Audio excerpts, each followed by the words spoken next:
Greetings, everybody, and welcome to another edition of AUHSD Future Talks. I'm your host, Michael Matsuda, Superintendent of the Anaheim Union High School District. And as everybody knows, this show is dedicated to the future of work and careers for our 30,000 students and their families. We've been very blessed over this last several months to have amazing guests, from college presidents to CEOs and to really forward-thinking teachers that are helping us transform this district to focusing on careers and student voice and purpose. And today, our special guest is Dr. Sabina Giakoumis, an amazing teacher at Magnolia High School. Sabina, would you like to say hi to everybody? Hi, everyone. And we always start the show, Sabina, with just getting a little bit of background information about you and how you became a teacher and how you ended up at Magnolia High School. Sure. So I started my career at Magnolia High School back in the year 2000 when I was hired as an intern athletic trainer. And so I've been at Magnolia for a long, long time. I started teaching at Magnolia in 2007 as a health teacher. So I taught health science there for about 7 years. I went back to school to earn my PhD in curricular and instructional studies. And I started teaching biology and anatomy physiology in about 2013, 2014, and I've been there ever since. And you've made a profound difference in terms of just your teaching chops, because I understand you also work very closely with UC Irvine. Could you share a little bit about that relationship? Sure. So when I finished the PhD program, I started as an adjunct professor at UC Irvine, teaching in both the CalTeach department and the Department of Education in the Masters of Teaching program. And then you've become department chair. Leader. Correct. I am the department chair at Magnolia High School.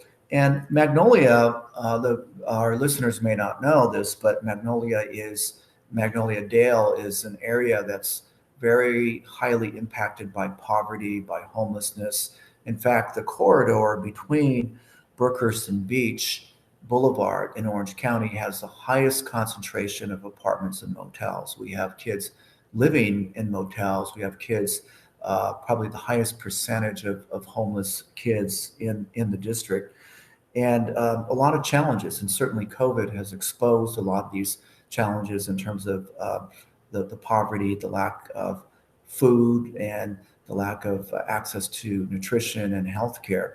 Could you share a little bit about the demographics, more about the demographics around Magnolia? Yeah, so one of the things that I think is really interesting about Magnolia is that we have so many different cultures that blend together on our campus. And so we have so many students that are first generation that are, I'm always impressed with how helpful our students are, because they're used to translating for their parents. They're good communicators. They're able to ask the right questions in order to get the things that they need for their families. So I think one of the things that's special about Magnolia is how diverse we actually are.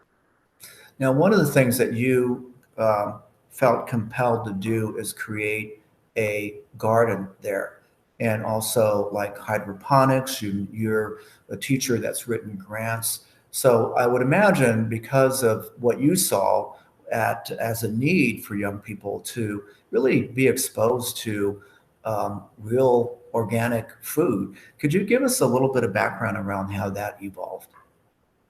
Sure. So I mentioned earlier that I taught health science at Magnolia High School for quite a few years. And I realized when I was teaching the nutrition units that there was not a lot that I had to give to the students physically to show them what I meant when I talked about, the vitamins, the minerals, the empty calories in a donut or in something that they're eating at McDonald's. And so I had this vision that one day Magnolia High School would have a garden on their campus where students could actually touch the food that they were growing and eat it as well. And so about 5 years ago, I wrote a few grants, and we were lucky enough to be awarded them and we started building a garden on Magnolia High School's site, and we created an agriculture club. We have about 30 to 40 students that have been involved with that every single year. And students come out, they help after school, and we've done a lot of amazing things with our agriculture club. So you have like I visited that little garden, which is kind of in the center of the school many times. And we've been blessed with a number of teachers like yourself who really have done similar things and created these gardening spaces for kids. Can you share a little bit about how you've seen kids sort of transform? Because when I was there, to see them, to take care of the garden, and they take so much pride in it, and to have, like a real homegrown tomato or cucumber. Do you have any stories to share about how they've been transformed, some of the kids? Sure. So everything that we do in the agriculture club is student-centered. I really try to listen to the student voices and what they want, that it's not, the teacher's vision, but it's what the students wanted for their campus. And so when I originally got together with some of the leaders of our agriculture club 5 years ago and asked, what do you want to see in this garden? We have this money, we can build it, it's doable, but what do you want to see on your campus? And so many of them said, we want a place that is the center of campus, that people can come and they can sit, that it's open, that it's not closed. They didn't want a big gate around it where, with a lock, that students couldn't come in to experience not only the beauty of the garden and the sanctuary of the garden, but also to be able to come in and look and feel like they're part of that community of the garden. And so as the students started to talk about what do we want from this garden, students wanted to grow food to not only to give to their families, but that would also be seen as a nutritious way of increasing nutrition through our food services. So do you feel like, this homegrown food, like I can remember when I first had a homegrown tomato, and just how proud you are to grow your own food and to bite into a homegrown tomato versus something bought at the store? I mean, have they noticed that difference? Yeah, absolutely. I think one of the most exciting things that I see from students that come into the garden is when they ask, can I take this home? Am I allowed to take this squash or this eggplant or this tomato or this cucumber? Can I take it home to my family? Absolutely. So when they take it home, I always request that they send me a picture the next day with the food that was cooked at home.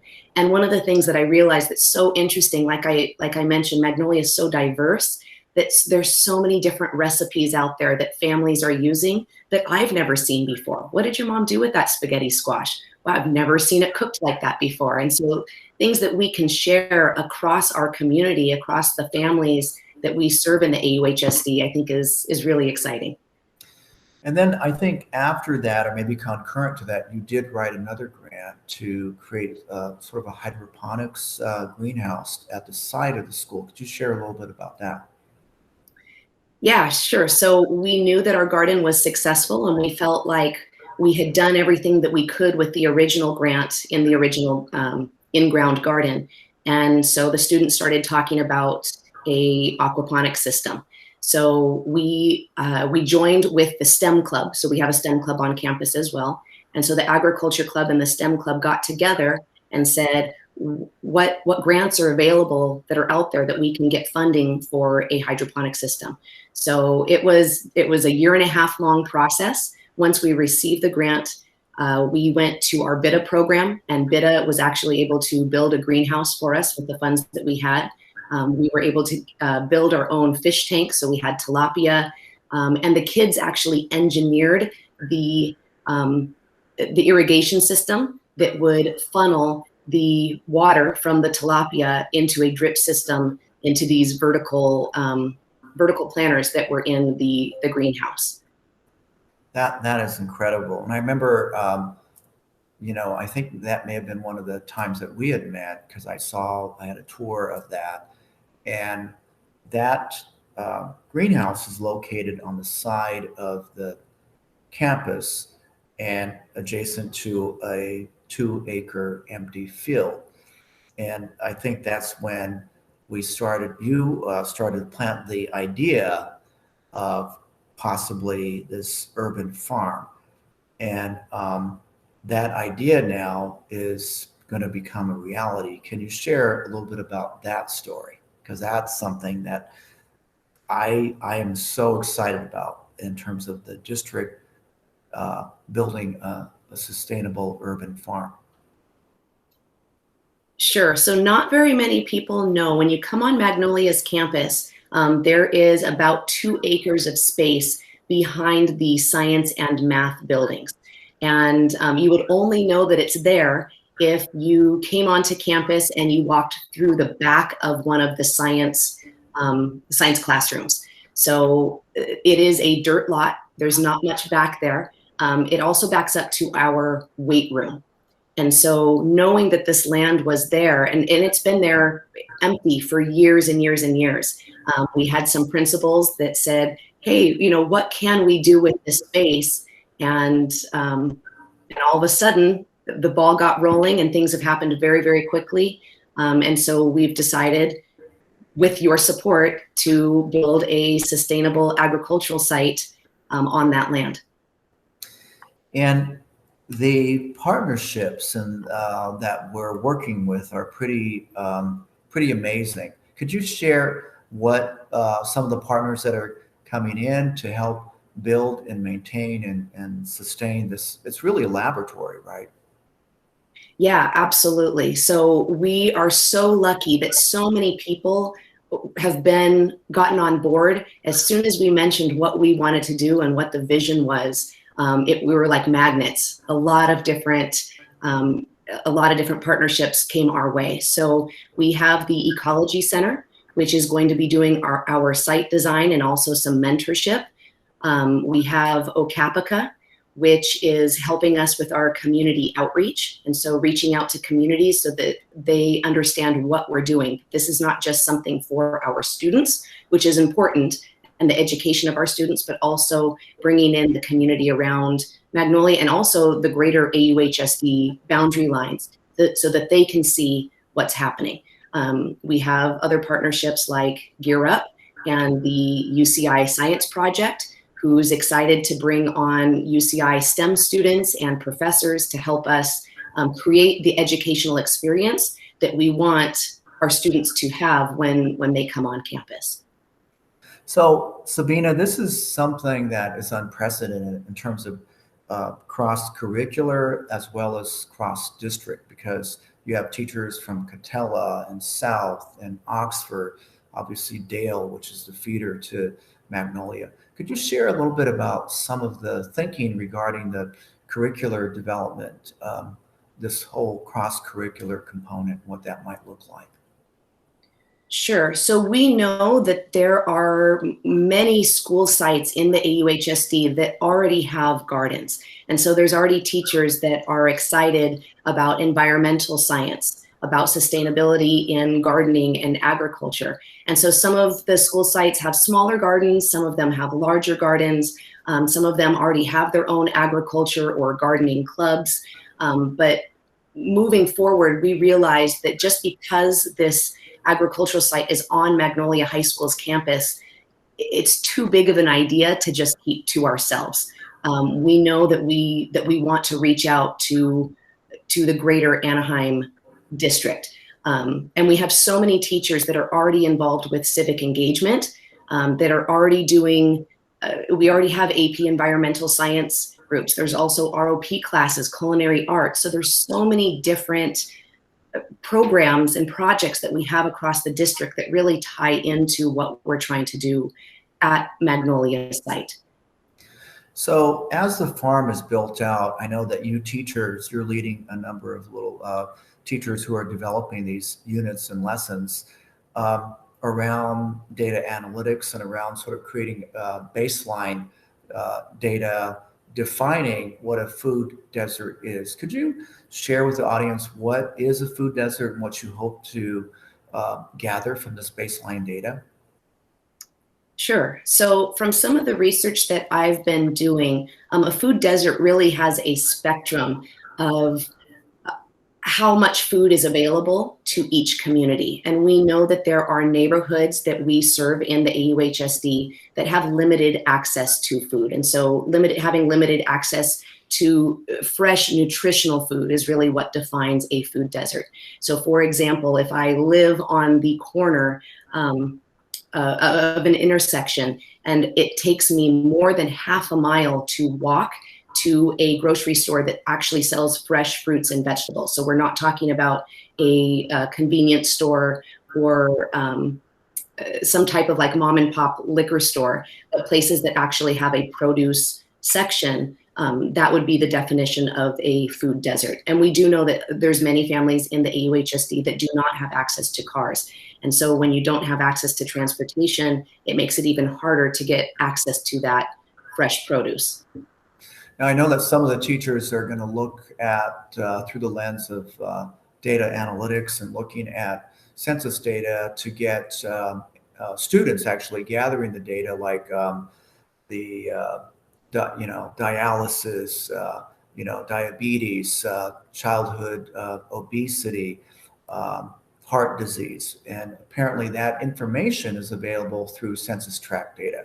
So I know that our teachers are developing lessons around that to create, like you said, multiple metrics of what we can look at in quantifiable data in terms of defining the food desert. Because the goal is over the years to transform that into a food, nutrition, health oasis, right? Could you share a little bit about that vision, what you would hope to see in terms of this transformation of some of central Anaheim? Sure. So there's lessons being created among science and history and statistics teachers throughout our district right now to start helping students understand how to analyze data.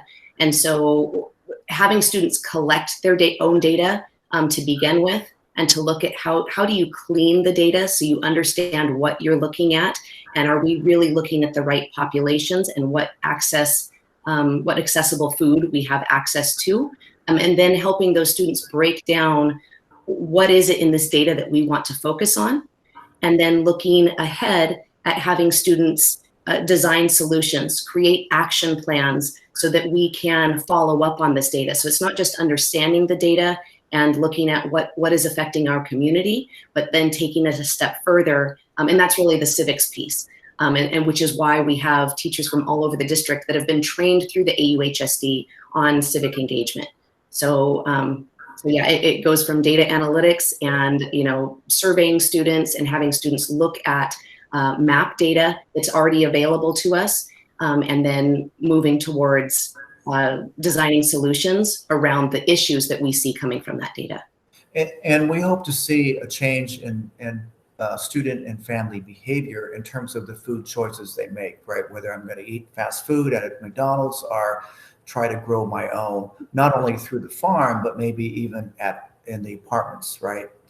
Creating maybe through BITA and ROP, where you can have kits, right? That little gardening kits that can, you can grow your own in an apartment or something like that. And having the understanding around organic gardening, right? And so that's hopefully part of the vision, right? That we can transform neighborhoods and just create a higher level of awareness leading to behavioral change.